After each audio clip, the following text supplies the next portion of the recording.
Hi there. Welcome to another video here on Esoteric Circle YouTube channel. Pete Haskins here with you, and we're going to be talking a little bit about Mouravieff and Boris Mouravieff, who's the enigmatic third man within the circle of the Fourth Way movement. In addition to Gurdjieff and Ouspensky, we have Boris Mouravieff, and this is what we're studying on our Discord channel that you're more than welcome to if you want to drop me a message on the comments here and let me know if you're interested. We meet every Saturday morning, 10 a.m. Central Time here in Wisconsin. So just going to talk a little bit about this and give you an overview of what we're doing with this, and just really excited about this. We've been doing this for several months. So just want to talk about Gnosis and Boris Mouravieff's take on Esoteric Christianity. As we dive into this, you find that this was written and published in French in 1961. And he taught this, Mouravieff taught this at the university there in Geneva. And he was this enigmatic figure within the Fourth Way movement who was interested in articulating a complete version of the Esoteric Brotherhood and the cosmology that it contains. And he was specifically interested in making sure that there was a complete articulation of this. As you well know, if you're listened this far into this video, you're somewhat interested or very interested in the Fourth Way. And the Fourth Way, one of the basic books within the Fourth Way is In Search of the Miraculous. And it talks about this, that teaching being a form of esoteric Christianity. And it also says in the title that, in the subtitle, it is a fragment. It's fragments of this unknown teaching.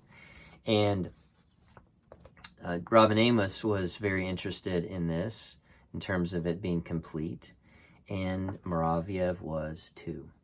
And this is the Esoteric Brotherhood of the early Christian church, as non-heretical as you can get, because for Mouravieff, and one of the issues that the early church fathers had with Gnosticism was that it was fragments. It was not complete.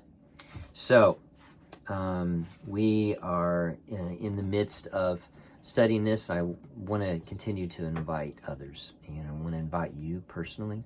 So drop me a comment here, and we'll share emails, and I will send you an invitation.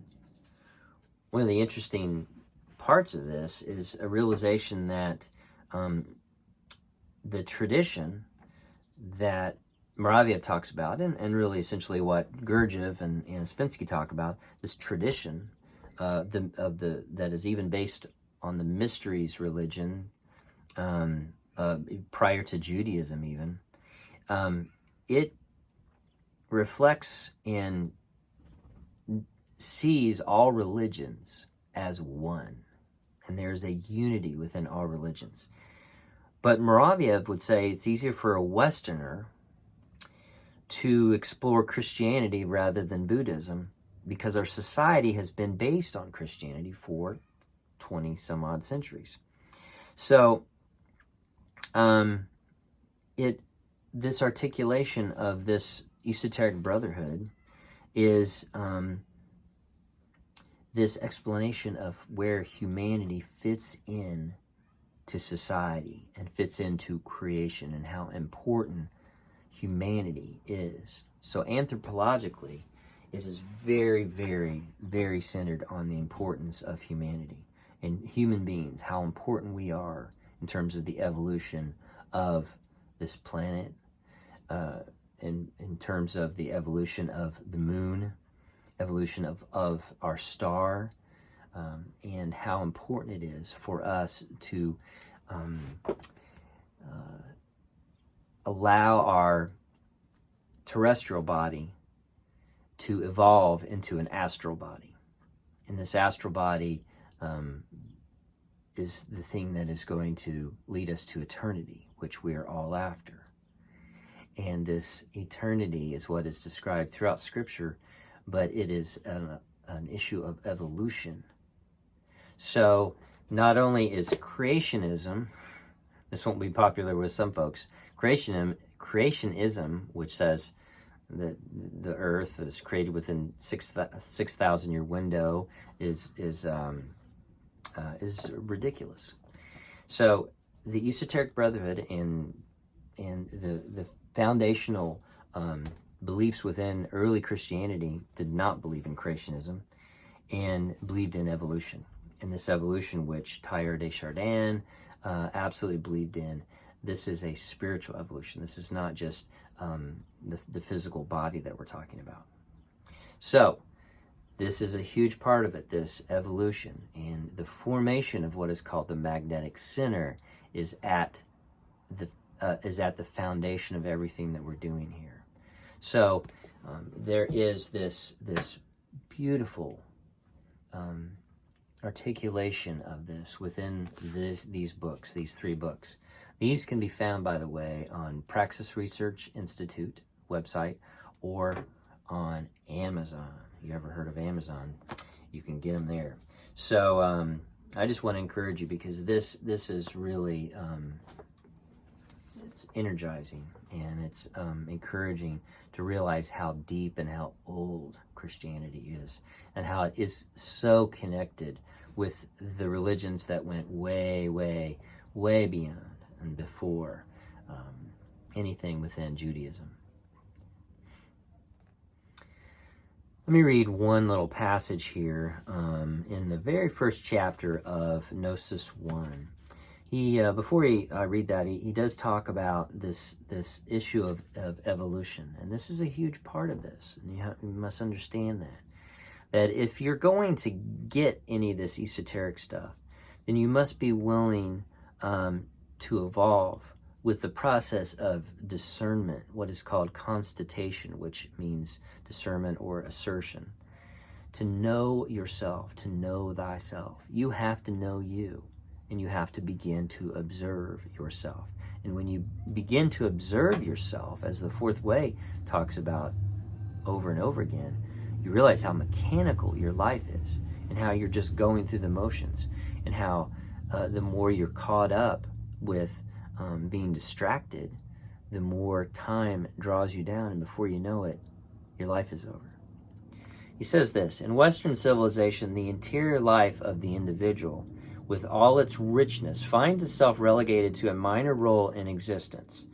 Man is so caught up in the toils of mechanical life that he has neither time to stop nor the power of attention needed to turn his mental vision upon himself. Man thus passes his days absorbed by external circumstances. The great machine that drags him along turns without stopping and forbids him to stop under the penalty of being crushed. Your life is basically just being distracted, and you end up being so distracted and so mechanically driven by what you're doing in your life. And that's what we're doing here.